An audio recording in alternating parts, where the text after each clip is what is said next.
નમસ્કાર વિદ્યાર્થી મિત્રો, ફરી એકવાર તમારું સ્વાગત છે અમારી યુટ્યુબ ચેનલમાં. તો મિત્રો, આજે આપણા વિડીયોમાં ધોરણ 8નું વિષય સામાજિક વિજ્ઞાનનું પેપર સોલ્યુશન જોવાના છીએ. તો એમાં પ્રથમ સત્રાંત પરીક્ષા માટેનું આ પેપર સોલ્યુશન રહેશે. તારીખ કેટલી રહેશે? તારીખ રહેશે મિત્રો 6 તારીખ રહેશે. અને ટોટલ માર્ક્સ રહેશે મિત્રો 6-10 તારીખ રહેશે. અને ટોટલ ગુણ રહેશે 80 ગુણનું પેપર રહેશે. તો સાહેબ તમારે પૂરેપૂરું પેપર સોલ્યુશન જોવાનું રહેશે. ચેનલમાં ન હોય તો ચેનલને સબસ્ક્રાઈબ કરવાનું ભૂલતા નહીં. આ બીજો ભાગ છે. આની પહેલાં આપણે પાર્ટ 1 કરાવી ચૂક્યા છીએ. જોવાનો બાકી હોય તેમાં આપણે આ બધા ક્વેશ્ચનના આન્સર સાહિત્ય કરાવેલા છે. તો એ પણ તમે સાહિત્ય પહેલાં જોઈ લેજો, પછી આ પણ જોઈ લેજો. આ જો હોય તો તમે આ પહેલાં મોટા ક્વેશ્ચનો આપણે આમાં કરાવવાના છીએ. જે 4-5 માર્કના હોય એ બધા ક્વેશ્ચન આપણે આમાં જોવાના છીએ. તો આ નીચેના પ્રશ્નનો ઉત્તર 7 વાક્યોમાં લખો. ત્યાંથી બાકી છે તો આ ક્વેશ્ચન આપણે કરાવી દીધો. તો જંગલો આપણને ખૂબ ઉપયોગી છે, તો અહીંથી બાકી છે. પછી છે પરંપરાગત ઉર્જા સ્ત્રોત તરીકે કુદરતી વાયુની માહિતી આપો. તો એમાં આપણે જોઈએ તો જંગલનું આપણે જોઈ લઈએ. જંગલો વાતાવરણમાં ઓક્સિજન અને કાર્બન ડાયોક્સાઇડનું સંતુલન જાળવે છે. જંગલોમાંથી મજબૂત અને ટકાઉ ઇમારતી લાકડા મળે છે. જંગલોના કેટલાક વૃક્ષોનું લાકડું બંધન તરીકે વપરાય છે. જંગલો કેટલીક ઔષધિઓ તેમજ કાગળ, દિવાસળી જેવા ઉદ્યોગો માટે કાચો માલ પૂરો પાડે છે. કેટલાક ગૃહોદ્યોગો માટે વાંસ જેવી સામગ્રી આપે છે. જંગલોમાંથી ગુંદર, લાખ, રાળ, મધ, નેતર, રબર, ફળો જેવી પેદાશો મળે છે. જંગલો વરસાદમાં મદદરૂપ થાય છે. વરસાદ લાવવામાં મદદરૂપ થાય છે. તે આબોહવાને વિષમ બનતી અટકાવે છે. તે પવન અને વરસાદથી થતું જમીનનું ધોવાણ અટકાવે છે. 10મા નંબરમાં તે જમીનમાં ભેજ સંગ્રહે છે અને ભૂગર્ભ જળ અને જાળવી રાખે છે. એટલે કે ભૂગર્ભમાં જે આપણે પાણી પીએ છીએ તેને જાળવી રાખવા મદદરૂપ થાય છે. પાકના ટોપિક વાંચી લેજો. પ્રદૂષણમાં ઘટાડો કરે અને કુદરતી રહેઠાણ અને ખોરાક પૂરો પાડે છે. પરંપરાગત ઉર્જા સ્ત્રોત તરીકે કુદરતી વાયુ, તો એનો જવાબ પણ પોઝ કરીને વાંચી લેજો ક્યાંથી મળે છે. ભારતમાં જેસલમેર, ખંભાત બેસીન, કૃષ્ણા અને ગોદાવરી નદીના મુખ્ય ત્રિકોણ પ્રદેશો, ત્રિપુરા, બોમ્બે હાઈ વગેરે કુદરતી વાયુના તેલ ક્ષેત્રો છે. પછી આગળના ક્વેશ્ચનમાં જોઈએ તો ભારતની જમીનના મુખ્ય પ્રકારો કેટલા છે, કયા તે દરેકની માહિતી આપો. તો આ જો એના જવાબ છે સાહિત્ય પોઝ કરીને વાંચી લેવો. તો ભારતની મુખ્ય 8 પ્રકારની જમીન જોવા મળશે ભારતમાં. કાપની જમીન, કાળી જમીન, ધાતી જમીન, પડખાઉ કે લેટેરાઇટ જમીન, પર્વતીય જમીન, રણ પ્રકારની જમીન, જંગલ પ્રકારની જમીન અને દલદલ કે પીટ પ્રકારની જમીન. તેમાં કાપની જમીન નદીઓએ પાથરેલા કાપની બનેલી છે. તે ચીકણી અને ઘેરા રંગની હોય છે. દેશના ઘણા મોટા વિસ્તારમાં કાપની જમીન ફેલાયેલી છે. ગુજરાતમાં લગભગ 50% કરતાં વધુ વિસ્તારમાં કાપની જમીન આવેલી છે. તેની ફળદ્રુપતા જુદા જુદા વિસ્તારોમાં જુદી જુદી જોવા મળે છે. કાપની જમીન ખૂબ જ ઉપજાઉ હોય છે. તેમાં ડાંગર, શેરડી, શણ, કપાસ, મકાઈ, તેલબિયા વગેરે પાક લઈ શકાય છે.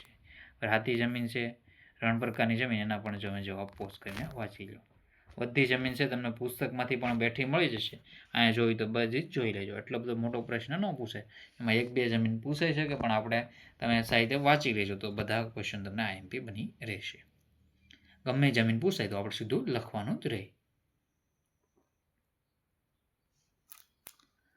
પછી તો કોઈ પણ 2 મૂળભૂત હકો વિશે વિસ્તારથી લખો. નાગરિકોના 2 મૂળભૂત હકો, સમાનતાનો હક. તો આનો પણ જવાબ પોઝ કરીને વાંચી લેવો.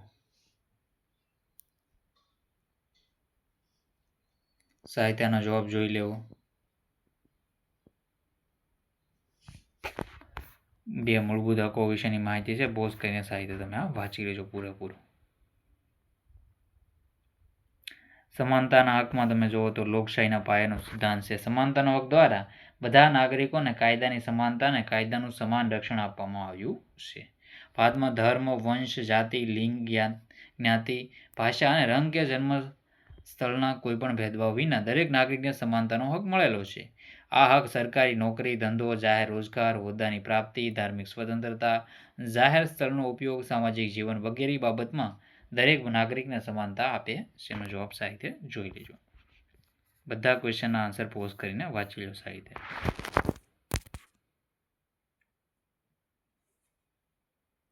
અને જો મિત્રો તમે ચેનલમાં નવા હો તો ચેનલને સબસ્ક્રાઈબ કરવાનું પણ ભૂલતા નહીં.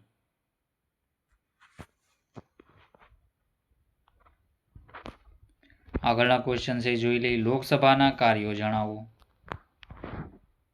તો લોકસભાના કાર્યો છે એ પણ સારી રીતે પોસ્ટ કરીને વાંચી લો.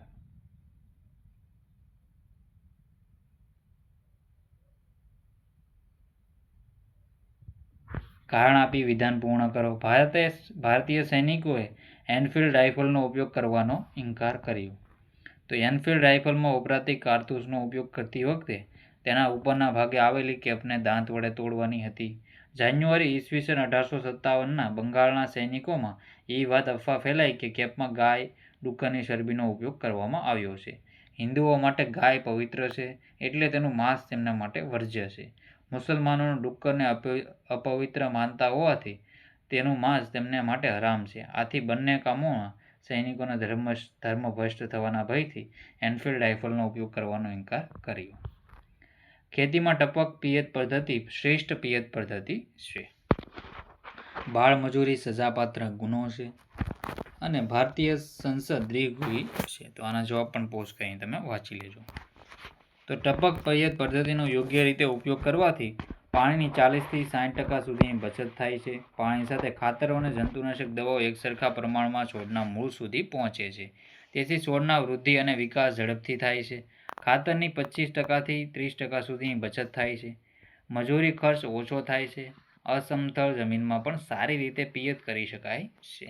નીંદણ ઓછું થવાથી નીંદણનાશક દવાઓનો અને મજૂરીનો ખર્ચ ઘટી જાય છે. જમીનમાં પાણી ભરાઈ રહેતું ન હોવાથી રોગ જીવાત ઓછી આવે છે. વીજળીની આશરે 30થી 35% સુધીની બચત થાય છે.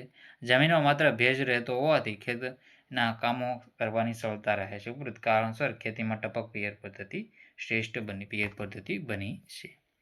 બાળમજૂરી સજાપાત્ર ગુનો છે જોઈ લેજો. ભારતીય સંસદ રીગ વિશે પણ જોઈ લેવું. એમાં નીચલું ગૃહ છે અને ઉપલું ગૃહ. ટૂંકનોંધ લખો. પલાસીના યુદ્ધ વિશેની ટૂંકનોંધ છે તમારે લખવાની રહેશે. 1857માં લડાણ થયું. 15 જૂન છે મિત્રો. 15 ની 17 જૂન મિત્રો આવશે જો. તો સાહિત્ય તમારે 23 જૂન સોરી મિત્રો 15 જૂનથી શરૂઆત થઈ 23 જૂન 1857માં રોજ આ મિત્રો શરૂઆત થઈ હતી. પછી છે ઈસવીસન 1857ના સ્વાતંત્ર્ય સંગ્રામના આર્થિક કારણો લખવાના છે. પોસ્ટ કરીને વાંચી લેજો આને. ખનિજ સંરક્ષણના ઉપાયો,